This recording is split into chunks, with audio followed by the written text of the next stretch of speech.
We want to eventually get around to talking about this kind of exotic psychedelic that goes by the name what is it? What is MEO? 5-MeO, or what is it? 5-MeO DMT. Yeah. 5-MeO DMT. Yeah. And it promises to lead to the, ego death, dissolution of self, whatever. Again, the standard warning, don't try this at home. In fact, in Michael Pollan's book, How to Change Your Mind, it's the one thing he has a really bad experience on. And but before we get into that, why don't we talk about more, psychedelics will be more familiar to some people, mushrooms, LSD.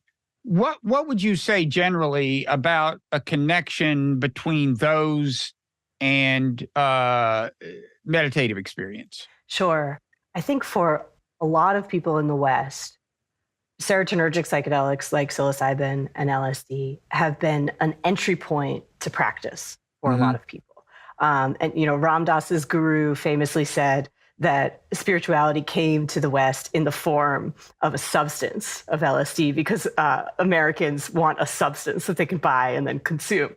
And what you see in a lot of American, in particular, practitioners is that maybe they had a little bit of a practice and then had a psychedelic experience that showed them some kind of version of where the path could go. And I'll just speak personally. This was my experiences. I feel like I got to see ahead and into a version of a way of being that was deeper and more connected and just, to me, subjectively better than at the time, my current way of being. And for whatever reason, I just knew that that was a preview, and I got to see that momentarily, and then I got dropped back into where I was, and with a renewed confidence that the practice would take me there if I practiced diligently. And that, to some extent, has been true. In some ways, it's been much more complex than that. But the so Buddha do you mean there was a yeah. phase of your life where your main access to anything like this experience was psychedelic, and then you went through a phase where you just pursued the other path? Yeah, and I've seen different people do this in different orders.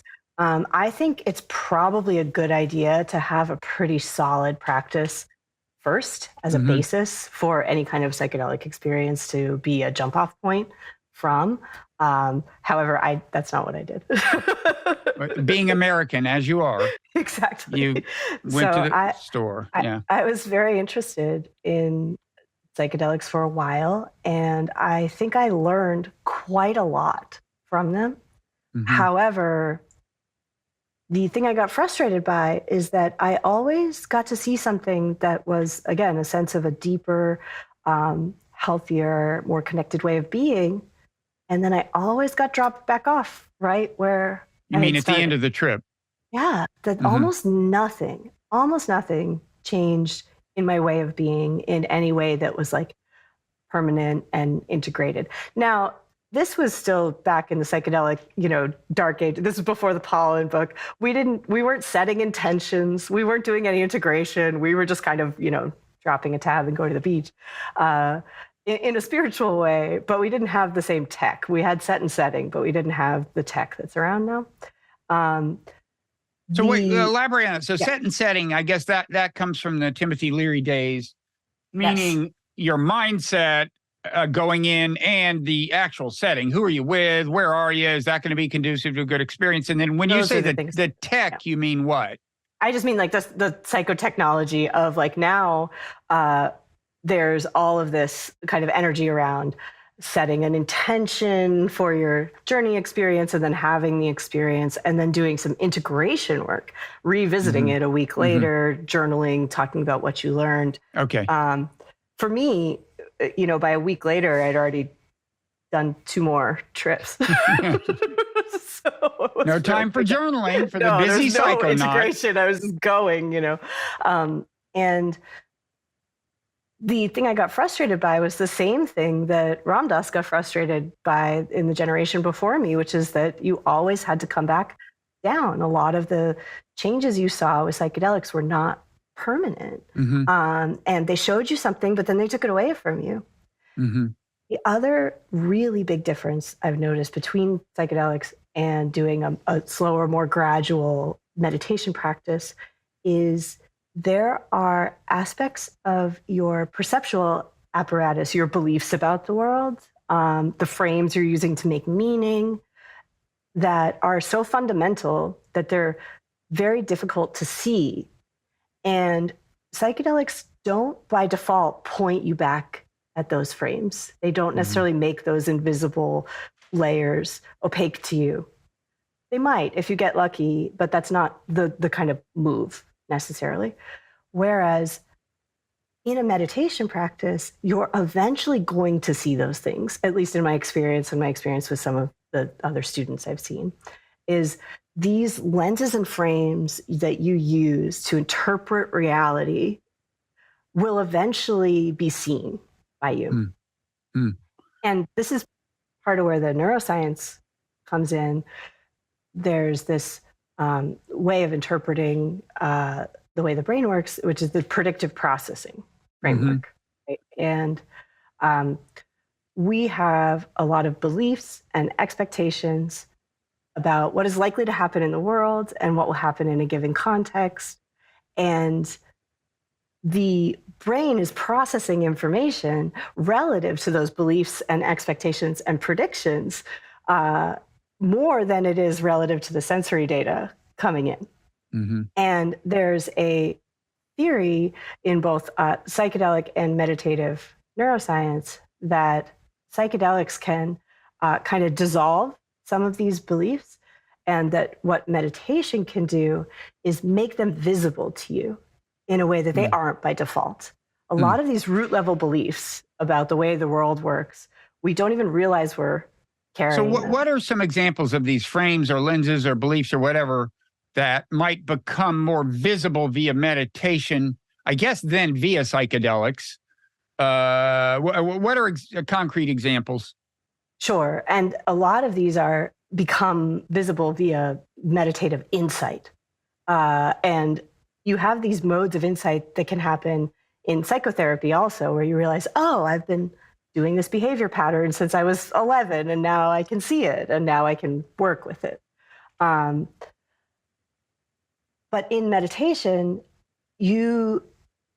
because you're pointing your sensory apparatus back at itself, or you're pointing the mind back at itself, or you're pointing the mind into the body.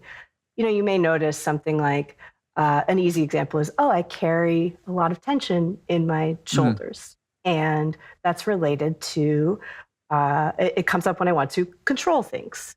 And you now have had an insight into a prior structure of control that was like running a part of your life and you didn't know it was there. And then once you've seen it, because you've developed this meditative attention and concentration and equanimity, then you can observe it, and then you could choose to transmute it if you'd like. And could it be something like, so this is a part of my self-conception, or the part of the way I want to think of myself and present myself that's very important to me, and if it's threatened, I feel myself like, you may feel it, or you may just say, I react. I try to fight people who confront me with narratives about me that are counter to this conception of me. And you may even notice ways that you sort out and pay attention to the parts of yourself that reinforce your self-concept, and then just conveniently don't really remember the parts of yourself or your behavior that don't support the concept that you have. And this works both ways. It can work for people who are optimistic about themselves, but it can also work for people with really negative self-concepts. And you can get really negatively biased about the concepts you have about yourself and start filtering the world according to that.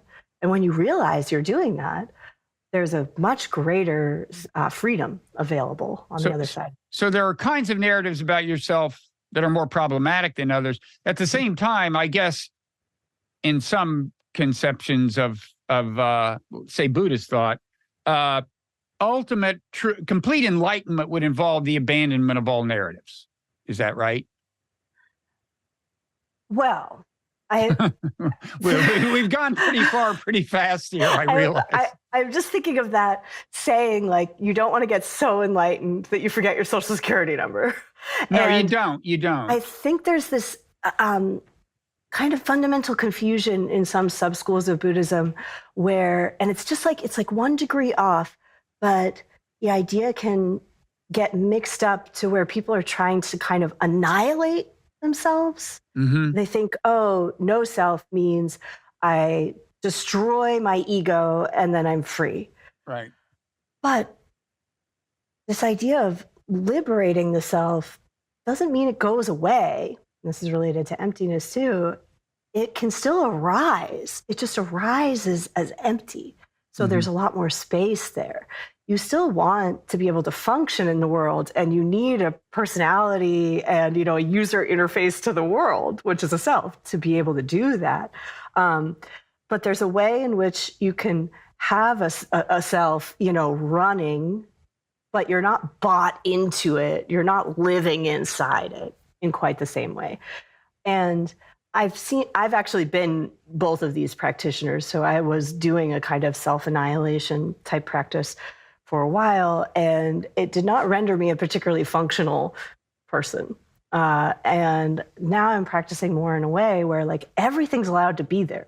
It's just arising as empty. You can see through it like a reflection on a lake, but it's all allowed to be there.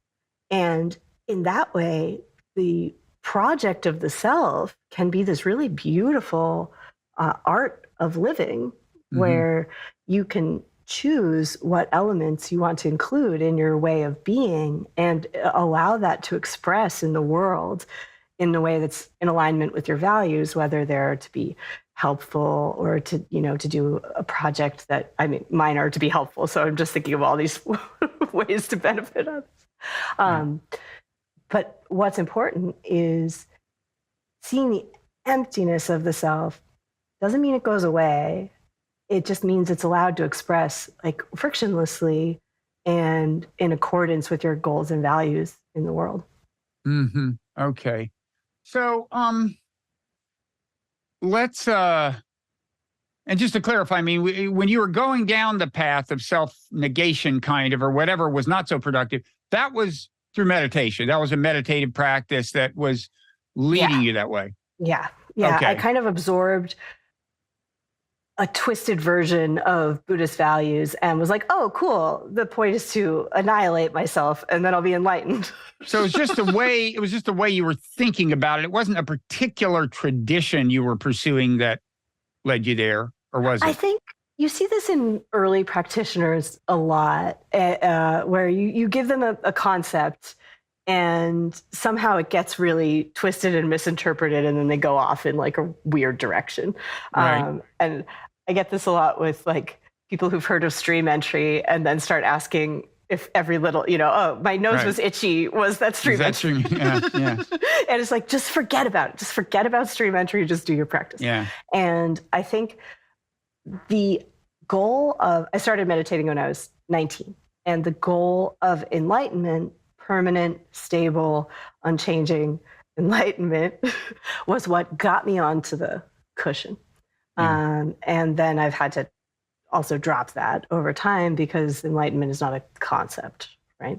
But when I first started practicing, I was doing Goenka Vipassana for like 15 years, and got the idea of, you know, not generating any new sankharas, and just a few of the concepts that were in there, my 19-year-old mind took them in a particular way where I was just like, okay, I'm going to annihilate myself and all experience is going to stop, and I will dwell in some kind of like permanent experienceless peace for all time if I just try hard enough. Right. And let's just say, for people who aren't familiar with terminology, so when you say Goenka Vipassana, Vipassana means insight. Let's just say for now that it's closely related to mindfulness meditation. Goenka is a person who helped bring Vipassana to the U.S. He was also, by the way, among the teachers of Joseph Goldstein, who's well known for, along with Sharon Salzberg and Jack Kornfield, having founded the Insight Meditation Society and played a very big role in themselves bringing Vipassana to the U.S. So let me just make a quick observation and then ask you some more about psychedelics. The observation is that the thing you say about psychedelics, well, it's fun while it lasts, or it's enlightening while it lasts, but then you come down, trips over, and how enduring is it? I mean, I'd say I have heard people who say they had profoundly, well, as you know, the research shows that psilocybin, I think, can help people quit smoking and things like that. True. And then on the other side, I would just say, a meditation retreat has some of this property of, wow, I wish it could have more readily endured. That experience could have been more readily sustained as I re-entered the world. Yeah. And you find that to hang on to some of the form of consciousness that you found so wonderful on a retreat takes regular practice. And even then, it may not be at retreat level. So to some extent, it's not a super clear cut in this regard dichotomy between the two, right? I also think different people's practices benefit from different things at different times. Right. And it's difficult to say if you go all in with just one or all in with just the other, can you get to the same place or not? I don't know. Maybe eventually we'll know. Maybe eventually we'll be able to do these studies. Yeah. But I know, at least for me, that the psychedelics opened the door for me. But the meditation practice has done so much more to stabilize change for the better in my kind of default state of consciousness. Thanks for watching Nonzero Clips. To hear more of this conversation and others like it, subscribe to the Nonzero YouTube channel or the Nonzero podcast feed. And to gain access to exclusive podcast content, subscribe to Robert Wright's Nonzero newsletter on Substack.